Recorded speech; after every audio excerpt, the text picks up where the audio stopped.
महाकारुणिक बुद्ध को सादर नमन। परम पूज्य बाबा साहब डॉक्टर आम्बेडकर को सादर नमन। हम सबको धम्म का व्यवहारिक प्रशिक्षण दे रहे परम श्रद्धेय बनते डॉक्टर करुणाशील राव जी को सादर बंदामी और देश भर से जुड़े हुए आप सभी प्रबुद्ध साथियों को सादर नमो बुद्धाय। जैसा कि भी डॉक्टर साहब ने जिक्र किया कि आज हम जिस विषय पर बात करेंगे, जिस विषय पर चर्चा करेंगे, वो एक बहुत ही राष्ट्रीय ही नहीं बल्कि दुनिया भर में ख्याति प्राप्त एक सार्वभौमिक पर्व से जुड़ा हुआ है। जब हम महाकारुणिक बुद्ध के जीवन की बात करते हैं, उनके व्यक्तित्व की बात करते हैं, तो अपने आप में बड़ा अद्भुत, रोचक और प्रेरणादायक प्रभावशाली व्यक्तित्व तथागत का है। यही कारण रहा होगा कि किसी व्यक्ति ने उन्हें लाइट ऑफ एशिया कहा। लोगों ने यूनिवर्सल टीचर के रूप में देखते हैं। उनकी शिक्षाएं राज्यों, राष्ट्रों की सीमाओं से परे दुनिया के अलग अलग देशों में पहुंची और ऐसे महान व्यक्तित्व के जीवन से जुड़ी हुई 3 अद्भुत घटनाएं हम देखते हैं कि किस तरह से गृह त्याग के बाद सिद्धार्थ अलग अलग लोगों के साथ ज्ञान प्राप्ति का प्रयास करते हैं, उनके बताए हुए मार्ग का अनुसरण करने का प्रयास करते हैं, लेकिन अंततः जिस दिन उनको संबोधि प्राप्त होती है, वो दिन, जिस दिन सिद्धार्थ का जन्म होता है वो दिन, और जिस दिन उनका महापरिनिर्वाण होता है, निश्चित रूप से तीनों के तीनों दिन एक ही दिन घटित हो रहे हैं। तीनों की तीनों घटनाएं अपने आप में पूरी दुनिया के इतिहास में बड़ी अद्भुत है, बड़ा महत्वपूर्ण स्थान रखती है। और संभवतः यही कारण रहा होगा कि इस दिन को हम लोग बुद्ध पूर्णिमा के नाम से जानते हैं। और भारत में ही नहीं, दुनिया भर में जहां जहां बौद्ध अनुयायी रहते हैं, इस दिन को बहुत ही प्रभावशाली तरीके से कहें या फिर बहुत ही निष्ठा और श्रद्धा के साथ सब लोग मनाने का प्रयास करते हैं, उपक्रम करते हैं। महाकारुणिक बुद्ध की शिक्षाएं,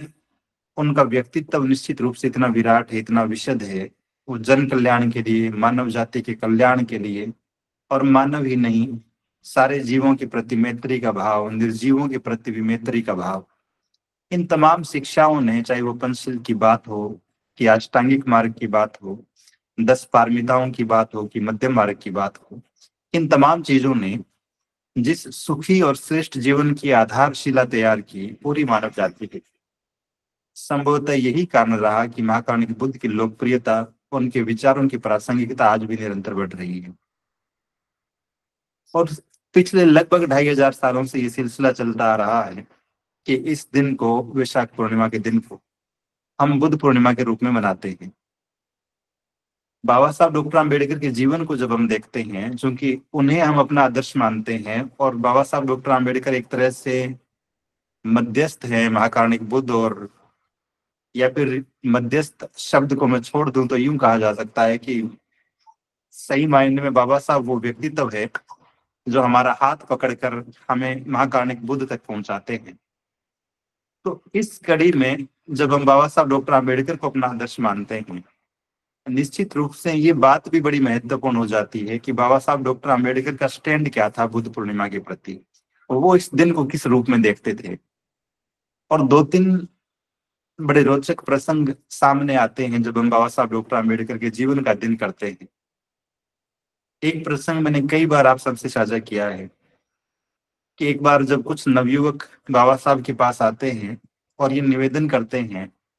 कि हम अपने नगर में आपका जन्मदिन मनाना चाहते हैं, और वो बाबा साहब के जन्मदिन से कुछ समय पहले ही उनके पास गए थे इस रिक्वेस्ट को लेकर, इस निवेदन को लेकर, तो बाबा साहब उन्हें मना करते हुए कहते हैं कि मेरी कोई इच्छा नहीं है कि मेरा जन्मदिन मनाया जाए, लेकिन मैं ये सुझाव जरूर दूंगा कि अगले महीने, मई के महीने में जो बुद्ध पूर्णिमा आ रही है, महाकारुणिक बुद्ध का जन्मदिन आ रहा है, आप उसको सेलिब्रेट करें, उस कार्यक्रम में मैं भी उपस्थित रहूंगा। तो हम सहजता से अनुमान लगा सकते हैं कि बाबा साहब डॉक्टर आम्बेडकर का इस दिन के प्रति इतना गहरा आकर्षण, उनके मन में कितनी गहरी श्रद्धा थी बुद्ध पूर्णिमा को लेकर। यूं तो बाबा साहब निश्चित रूप से बचपन के दिनों से जब हम पढ़ते हैं कि चौथी क्लास जब वो पास करते हैं, तो एक सज्जन जो उन्हें महाकारुणिक बुद्ध की जीवनी भेंट करते हैं, तो तब से लेकर और फिर 1935 की वो ऐतिहासिक घोषणा कि मैं हिंदू रहकर मरूंगा नहीं, और उसके बाद लगातार एक गहरा लंबा चिंतन मनन, और अंततः बाबा साहब डॉक्टर आम्बेडकर अक्टूबर 1956 में औपचारिक रूप से धम्म की शरण में आते हैं। लेकिन इसकी पृष्ठभूमि पीछे से चली आ रही थी। 1945 के दिनों में जब बाबा साहब डॉक्टर आम्बेडकर ब्रिटिश अधिकारियों से बातचीत कर रहे हैं, उनके संपर्क में आते हैं, तो वो विशेष रूप से प्रयास करते हैं कि बुद्ध पूर्णिमा के दिन को राष्ट्रीय अवकाश घोषित किया जाए। तो हम इस बात को और गहरे से समझ सकते हैं कि बाबा साहब कितनी गहरी निष्ठा रखते हैं इस दिन के प्रति। मई 1950 में ही भारत के एक बहुत ही प्रसिद्ध साहित्यकार मुल्क राज आनंद बाबा साहब का इंटरव्यू लेने के लिए आते हैं। मुल्क राज आनंद सही मायने में बहुत प्रोग्रेसिव व्यक्ति थे, प्रगतिशील विचारधारा के साहित्यकार थे। इंग्लिश में एक उपन्यास उनका अनटचेबल नाम से बहुत चर्चित रहा, अछूत नाम से। तो वो जब इंटरव्यू लेने के लिए आते हैं, तो वो इंटरव्यू भी अपने आप में बड़ा रोचक है। आते ही जब मुल्क राज आनंद बाबा साहब को नमस्कार करते हैं, तो बाबा साहब कहते हैं कि नमस्कार की बजाय ये जो परंपरागत शैली आप लोगों ने अपना रखी है, इसकी बजाय मैं जो बौद्ध अभिवादन है उससे आपका सत्कार करना पसंद करूंगा। इसके बाद में एक जगह पर और प्रसंग आता है, जब उनके सवाल के जवाब में बाबा साहब कहते हैं, जब वो पूछते हैं कि लोगों को क्या संदेश देना चाहते हैं, तो बाबा साहब महाकारुणिक बुद्ध की उसी बात को रिपीट करते हैं जो महापरिनिर्वाण से पहले तथागत कहते हैं, आत्मदीपो भव। और यहीं पर बाबा साहब ये भी कहते हैं, जो आज के संदर्भ में बड़ी प्रासंगिक बात है, विशेष रूप से उस दौर में जब हम आए दिन ये सुन रहे हैं, पढ़ रहे हैं, दलित अत्याचार की घटनाएं, आदिवासी अत्याचार की घटनाएं, और अभी तो हमने देखा कि 14 अप्रैल के दिन जब हम सब लोग बाबा साहब की जयंती मनाने में व्यस्त थे, राजस्थान के भीलवाड़ा जिले के 2 नौजवानों के साथ किस तरह से क्रूरता की गई, उन्हें कपड़े खुलवाकर और करंट लगाने तक का, उनके नाखून नोचने तक का काम किया गया। तो ये तमाम चीजें जब चारों तरफ हम देख रहे हैं 2025 में भी, तो बाबा साहब यहीं पे कहते हैं वो बात कि कमजोर लोगों की, बकरों की बलि दी जाती है। अगर बहुत निडरता के साथ और स्वाभिमान के साथ जीना चाहते हो, तो शेर की तरह बनो। तो एक महत्वपूर्ण बात तो ये कि बाबा साहब डॉक्टर अम्बेडकर का बुद्ध पूर्णिमा के प्रति लगाव, और कुछ दिन पहले या कुछ महीने पहले संभवतः मैंने एक दिन जिक्र किया था कई अवसरों का, जब बाबा साहब डॉक्टर अम्बेडकर बुद्ध पूर्णिमा के कार्यक्रमों में उपस्थित रहे, और किस तरह से पहली बुद्ध पूर्णिमा के कार्यक्रम में जो लोग सैकड़ों की संख्या में उपस्थित थे, बाबा साहब डॉक्टर अम्बेडकर 1955 को बुद्ध पूर्णिमा को जब संबोधित करते हैं, तो वो संख्या हजारों में थी, 50,000 के आसपास लोग उपस्थित थे। तो ये सारे के सारे लोग जो बाबा साहब डॉक्टर अम्बेडकर की बात का अनुसरण करते हुए बुद्ध पूर्णिमा को एक पर्व के रूप में सेलिब्रेट कर रहे थे, मना रहे थे। और इस बात को यदि हम और गहरे से समझना चाहें कि धम्म प्रचार के प्रति कितना गहरा समर्पण है बाबा साहब के मन में, तो आपको वो प्रसंग ठीक ढंग से सुनना समझना पड़ेगा। जब नेपाल में विश्व बौद्ध सम्मेलन होने वाला था, बाबा साहब डॉक्टर अम्बेडकर नवंबर 1956 में जब बहुत बीमार हैं, स्वस्थ पूरी तरह से नहीं है, शंकरानंद शास्त्री डरते डरते बाबा साहब को कहते हैं कि आप तो बहुत बीमार प्रतीत हो रहे हैं, क्या ये ठीक रहेगा कि आप अब नेपाल की यात्रा करें और वहां किस उस सम्मेलन में खड़े रहकर एक लंबा चौड़ा भाषण आप प्रस्तुत करें। तो बाबा साहब जो जवाब देते हैं वो हम सब के लिए प्रेरणा की बात है। बाबा साहब कहते हैं कि मैं धम्म के प्रचार के लिए बिल्कुल भी बीमार नहीं हूँ, एकदम स्वस्थ हूँ, कोई भी बीमारी मुझे धम्म के प्रचार से रोक नहीं सकती। और यहीं पर ये भी कहते हैं बाबा साहब कि जो लोग बहुत निष्ठा के साथ मेरा अनुसरण कर रहे हैं, और वो भी इस बात को समझेंगे कि मेरी जो बौद्ध धर्म के प्रचार की जो योजना है, बौद्ध धर्म का जो आंदोलन है, वो इसको स्थापित करने के लिए अपना सर्वस्व न्यौछावर कर देंगे। तो ये सारी उम्मीदें जो बाबा साहब डॉक्टर आम्बेडकर हम सब से लगाए बैठे थे, वो सारे प्रयास जो बाबा साहब डॉक्टर आम्बेडकर ने आधुनिक भारत में बौद्ध धर्म के उत्थान के लिए किए, वो सारे प्रयास, वो सारी गतिविधियां, वो सारे के सारे कार्यक्रम जो बाबा साहब डॉक्टर आम्बेडकर हम सबको बौद्ध धर्म की विरासत देते हुए, सौंपते हुए करके गए, तो वो निश्चित रूप से आज भी हमें प्रेरणा देते हैं। और इन्हीं श्रृंखलाओं के बीच अभी हम मई के महीने में 12 मई 2025 को उसी ऐतिहासिक दिन के फिर गवाह बनेंगे। हर साल बुद्ध पूर्णिमा के कार्यक्रम होते हैं और आप सबने देखा होगा कि परम श्रद्धेय बनते डॉक्टर करुणाशील राहुल जी के कुशल नेतृत्व में जब हमने 10 नवंबर को गौतम बुद्ध विश्वविद्यालय नोएडा में बौद्ध आचार संहिता का लोकार्पण किया, तो उसमें बहुत विस्तार के साथ हमने बौद्ध पर्वों का जिक्र भी किया और श्रद्धेय बनते जी ने ये तक स्पष्ट किया कि हमें किस ढंग से बुद्ध पूर्णिमा के कार्यक्रम को आयोजित करना है, किस उसका पैटर्न क्या रहना चाहिए, उसकी संरचना क्या रहनी चाहिए। तो ये सब चीजें देखते हुए जब हम 12 मई 2025 की बात कर रहे हैं, इस आने वाली बुद्ध पूर्णिमा की बात कर रहे हैं, तो इसे सेलिब्रेट करने के, इससे इसके अवसर पर कार्यक्रम आयोजित करने के दो तरीके हमारे सामने हैं। एक वो परंपरागत तरीका जिस ढंग से हम पिछले कई वर्षों से, विशेष रूप से बाबा साहब डॉक्टर आम्बेडकर की धम्म दीक्षा के बाद से लगातार आयोजित करते आ रहे हैं, तो उस परंपरागत तरीके से बुद्ध पूर्णिमा के कार्यक्रम को आयोजित किया जाए, या फिर उसमें थोड़ा सा मॉडिफिकेशन करते हुए, जैसा श्रद्धेय बनते जी ने आह्वान किया कि उसे और ज्यादा विचार प्रधान बनाते हुए, और ज्यादा जीवंत और रोचक बनाते हुए हम उस ढंग से बुद्ध पूर्णिमा के कार्यक्रम को आयोजित करें। लेकिन तात्कालिक परिस्थितियां, या फिर यूं कहें कि ये जो समकालीन परिस्थितियां हैं, ये जिस रूप में निर्मित हुई है और जिस तरह का परिदृश्य, जिस तरह की पृष्ठभूमि अब हमारे सामने है, वो हम सभी से आह्वान कर रही है कि हमें अपने सारे के सारे व्यक्तिगत प्रयासों को छोड़कर, हमें अपने सारे के सारे जो छोटे छोटे संगठन हैं अपने अपने क्षेत्र में, गांव, शहर, नगर में, वहां जो जयंती के कार्यक्रम हम आयोजित करते हैं, उनको छोड़कर, उस मोह से बाहर निकलकर परम श्रद्धेय बनते डॉक्टर करुणाशील राहुल जी के आह्वान पर, अभी आप में से बहुत सारे साथियों ने सम्राट अशोक महान की जयंती के अवसर पर बोध गया में जो ऐतिहासिक कार्यक्रम आयोजित हुआ, उस कार्यक्रम में श्रद्धेय बनते जी की वक्तव्य को यदि आपने सुना हो, धम्म कारवा चैनल पर है वो स्पीच श्रद्धेय बनते जी का, अगर नहीं सुने तो सुनिएगा आप। तो उस कार्यक्रम में श्रद्धेय बनते जी ने पूरे देश के बौद्धों से जो आह्वान किया कि इस बार की जो बुद्ध पूर्णिमा है वो हमें निश्चित रूप से बोध गया में मनानी चाहिए, और उसके बहुत स्पष्ट और दूरदर्शी कारण भी है। हम देख रहे हैं कि 12 फरवरी 2025 से बोध गया में महाबोधि विहार की मुक्ति के लिए देश भर के बौद्ध, बहुत से भिक्षु और भिक्षुणियां, बहुत से उपासक उपासिकाएं वहां अनशन पर, धरने पर बैठे थे, और वो सिलसिला आज दिनांक तक लगातार चल रहा है। तो उस आंदोलन को गति देने के लिए, उस आंदोलन को मजबूती देने के लिए इससे बेहतर अवसर और कोई नहीं है कि हम ये दिखा सकें, ये प्रदर्शित कर सके, ये प्रकट कर सके कि देश में बौद्धों की संख्या,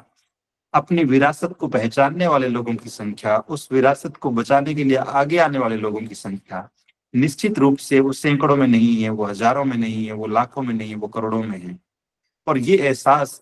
जिस दिन ये देश करने लगेगा, ये एहसास जिस दिन उस महाबोधि विहार पर अतिक्रमण करके बैठे हुए लोग करने लगेंगे, निश्चित रूप से इसके बहुत दूरगामी परिणाम और प्रभाव दिखाई देंगे। तो एक महत्वपूर्ण बात जो इस बार की बुद्ध पूर्णिमा के संदर्भ में है, वो ये है कि हम अपने सारे के सारे व्यक्तिगत और क्षेत्रीय संगठनों के कार्यक्रमों को छोड़कर जहां तक संभव हो सके महाबोधि विहार मुक्ति आंदोलन की जो पूरी की पूरी टीम है, उसके आह्वान पर जो भी कार्यक्रम वहां आयोजित हो रहा है उसका हिस्सा बने, और न केवल व्यक्तिगत रूप से हम हिस्सा बने। इसे पिछले कुछ दिनों से धम्मभूमि के माध्यम से ये प्रयास किया जा रहा है कि बहुत सारे साथी ऐसे भी हो जो सामनेरी के रूप में उपस्थित रह सके, और वहां रहकर वो 10 दिनों तक न केवल धर्म का प्रशिक्षण प्राप्त करें, बल्कि उस बौद्ध विरासत को बचाने के लिए अपनी एक स्थायी उपस्थिति वहां कुछ निश्चित दिनों तक दें। साथ ही बुद्ध पूर्णिमा के दिन जो भी तय निर्देश हो, निर्धारित बातें जो आंदोलन समिति तय करती है, उनका अनुपालन करते हुए हम बहुत ही शांतिपूर्ण ढंग से उस आंदोलन को गति दे सके, पूरी दुनिया में अपनी बात को एम्पलीफाई कर सके कि भारत के बौद्ध अपनी इस बौद्ध विरासत को बचाने के लिए एकजुट होकर इस आंदोलन का हिस्सा बन रहे हैं। और मैं इस बात को इस रूप में भी देखता हूं जब हम बाबा साहब डॉक्टर आम्बेडकर के जीवन को देखते हैं। और वो दौर ऐसा था जब सार्वजनिक तालाबों में पानी के जितने भी सार्वजनिक स्रोत थे, वहां से अछूत लोगों को पानी पीने का अधिकार नहीं, पानी भरने का अधिकार नहीं। और हम देखते हैं कि किस तरह से बाबा साहब डॉक्टर आम्बेडकर महाड़ में जल सत्याग्रह करते हैं। धनंजय कीर बाबा साहब डॉक्टर आम्बेडकर की जीवनी में लिखते हैं कि डॉक्टर आम्बेडकर का ये महाड़ जल सत्याग्रह पूरे भारत में सबसे बड़ी सामाजिक क्रांति थी। तो निश्चित रूप से उस एक घटना ने बाबा साहब डॉक्टर आम्बेडकर जब इस बात को महसूस करते हैं कि एक बेसिक सा अधिकार हमें नहीं है कि हम पानी पी सके, तो वो न केवल व्यक्तिगत रूप से खुद आंदोलित होते हैं, बल्कि उनके आह्वान पर हजारों लोग उपस्थित होते हैं जो उस तालाब का पानी पीकर इस बात की घोषणा करते हैं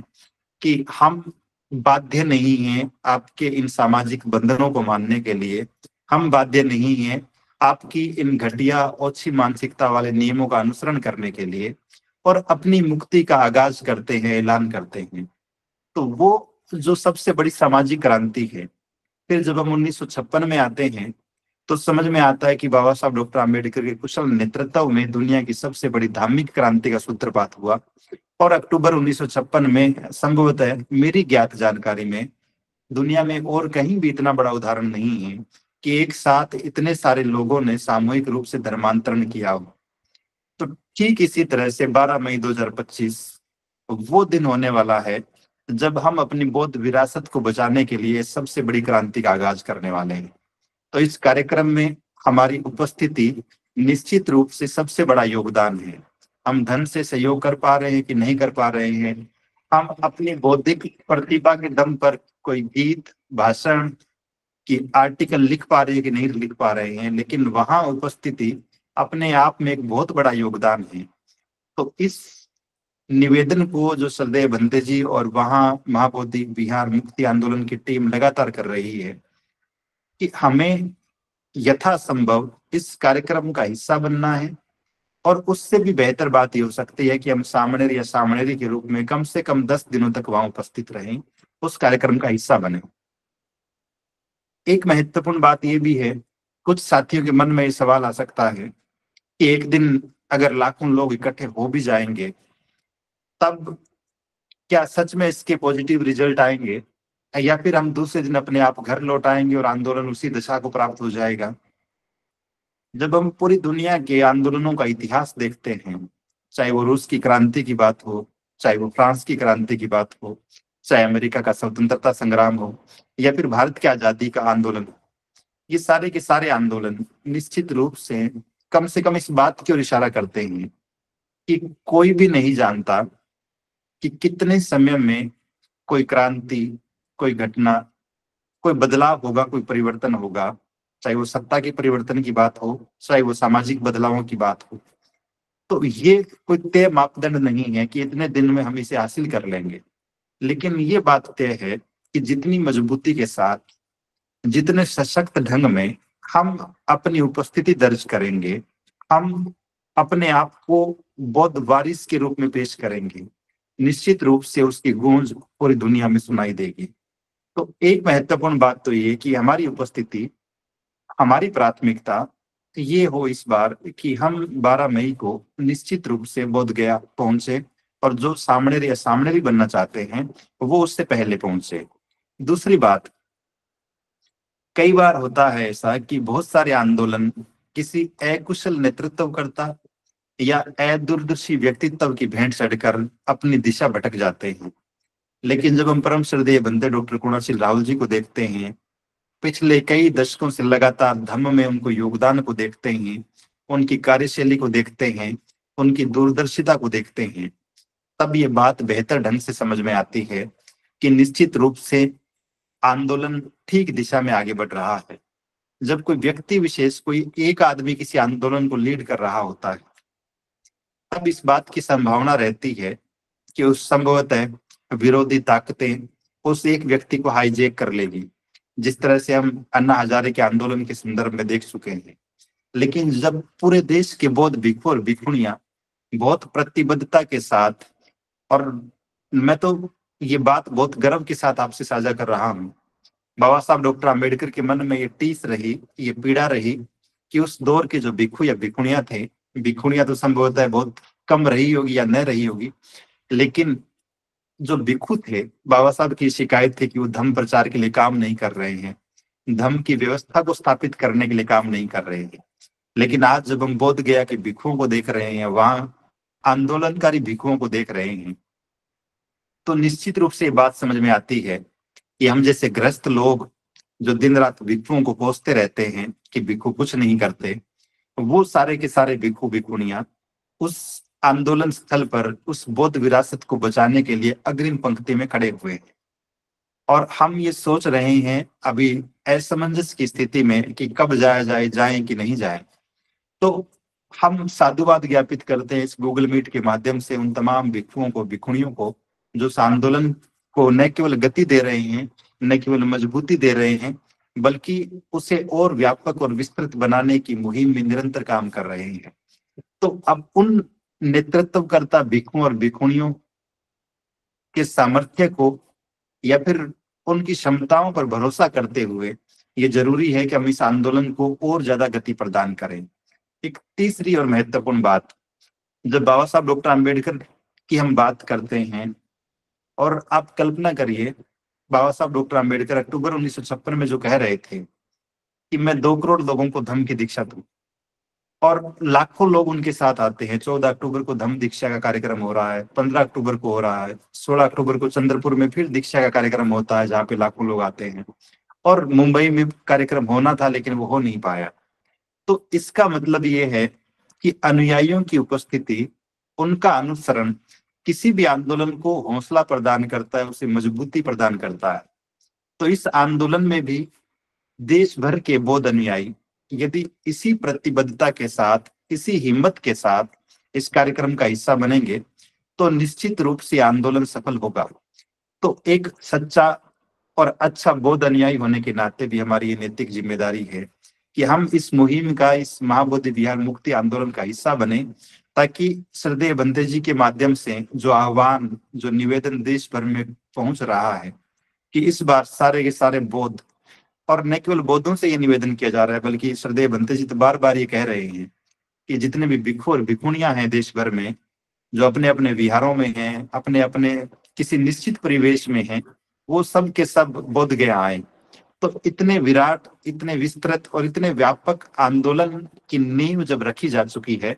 तो निश्चित रूप से हम सब की भी ये जिम्मेदारी है कि हम उस कार्यक्रम का हिस्सा बने। एक और महत्वपूर्ण बात, जब हम ये बात करते हैं, कई आंदोलन, एक दिन पहले भी मैंने गूगल मीट में जिक्र किया था, जब हम अनागारिक धम्मपाल को देखते हैं और उनके संघर्ष को देखते हैं, वो आप गूगल पे सर्च करेंगे तो उनका जो ट्रक था जिसपे वो यात्रा करते थे, लोगों से मिलते थे, सहयोग के लिए जाते थे, तो वो बहुत ही पुराना सा परंपरागत सा एक ट्रक दिखाई देता है जिसको मॉडिफाई करके और वैन की शक्ल दी गई। तो उस विकट दौर में बहुत ही कम संसाधनों के साथ श्रीलंका से आए हुए उन महान व्यक्तित्व ने जिस तरह से महाबोधि विहार की मुक्ति के लिए संघर्ष किया, और ये सिलसिला पिछले कई सालों से कभी बहुत प्रखर रूप में तो कभी छिपे हुए रूप में ये आंदोलन चल रहा है। लेकिन अब जब संसाधनों की कमी नहीं है, जब अच्छे नेतृत्वकर्ता की कमी नहीं है, जब देश में बौद्ध अनुयायियों की कमी नहीं है, तब ये सही समय है कि हम इस आंदोलन को पीक तक पहुंचाएं, इसे सफलता तक, सही मुकाम तक पहुंचाएं, और इसमें हम सब की सहभागिता निश्चित रूप से बेहद जरूरी है। तो संसाधनों के अभाव की भी चिंता अब नहीं है। हम सब लोग देश भर में जिस तरह से प्रयास कर रहे हैं, और दूसरे भिक्षु भी इस बात को स्वीकार कर रहे हैं कि जब से धम्मभूमि ने इस आंदोलन में पांव रखे हैं, जब से श्रद्धेय बंते जी और 18 मार्च के कार्यक्रम के बाद धम्मभूमि की पूरी टीम वहां पहुंची है, निश्चित रूप से उसके बाद से इस आंदोलन को और नई ऊर्जा मिली है। वहां आंदोलन के लिए प्रयासरत साथियों में नया उत्साह जागृत हुआ है और देश भर में एक सकारात्मक संदेश गया है। और बहुत सारे साथी जो है निश्चिंत हुए इस बात के लिए कि अभी आंदोलन ठीक दिशा में बढ़ेगा। तो ऐसे दौर में जहाँ संसाधनों की कमी नहीं, नेतृत्वकर्ता की सामर्थ्य पर संदेह नहीं, और न केवल अनुयायियों की संख्या में कमी है, तो ऐसे समय में, ऐसे सकारात्मक समय में हम सब के लिए उचित अवसर है कि हम, जैसा बाबा साहब डॉक्टर आम्बेडकर कह रहे हैं कि मेरे अनुयायी जो मुझ में निष्ठा रखते हैं, जो निष्ठा पूर्वक मेरा अनुसरण करते हैं, वो बौद्ध धर्म की व्यवस्था को स्थापित करने के लिए, धर्म प्रचार के लिए अपना सर्वस्व न्यौछावर करने से पीछे नहीं हटेंगे। तो हम सब भी इस बुद्ध पूर्णिमा को ऐतिहासिक बनाते हुए निश्चित रूप से अगर बहुत गंभीर, ईमानदार और प्रतिबद्धता भरे प्रयास करेंगे तो इस बात की पूरी संभावना है कि ये बुद्ध पूर्णिमा न केवल हम भारतीयों के लिए बल्कि पूरी दुनिया के बौद्धों के लिए एक अद्भुत मिसाल होगी, एक अद्भुत उदाहरण होगा। और आने वाली पीढ़ियां गर्व करेगी उन तमाम लोगों पर जिन्होंने इस योगदान में हिस्सा दिया है, ये अपना योगदान दिया है और इस आंदोलन को सफल मुकाम तक पहुंचाया है। तो इस आखिरी निवेदन के साथ कि परम श्रद्धेय भंते डॉक्टर करुणाशील राहुल जी जो लगातार निवेदन कर रहे हैं, जो आह्वान हम सबसे कर रहे हैं कि इस बार की बुद्ध पूर्णिमा हम बोध गया में मनाएं, और जो सामने सामने बन सकते हैं वो धम्मभूमि या बीआरसी द्वारा जो जारी किया गया लिंक है उस पे अपना रजिस्ट्रेशन करते हुए वहां समय पूर्व पहुंचने की सूचना भी दें, ताकि तमाम तरह की व्यवस्थाएं ठीक ढंग से हो सके और हम एक बहुत ही नियंत्रित और सुप्रबंधित ढंग से इस गतिविधि को, इस आंदोलन को संचालित कर सकें। मैं अपनी बात को यहीं विराम दे रहा हूँ। वसीम बरेलवी साहब की दो पंक्तियां याद आ रही है कि जहां उसूलों पे आंच आए टकराना जरूरी है, जिंदा अगर हो तो फिर जिंदा नजर आना जरूरी है। तो हम सब के भीतर का ये धम्म योद्धा जागृत हो, इस उम्मीद के साथ आज की गूगल मीट को यही विराम दे रहा हूं अपनी तरफ से। आप सभी ने ध्यानपूर्वक सुना होगा, सभी को बहुत बहुत साधुवाद। श्रद्धेय बंते जी को सादर वंदामि। नमो बुद्धाय।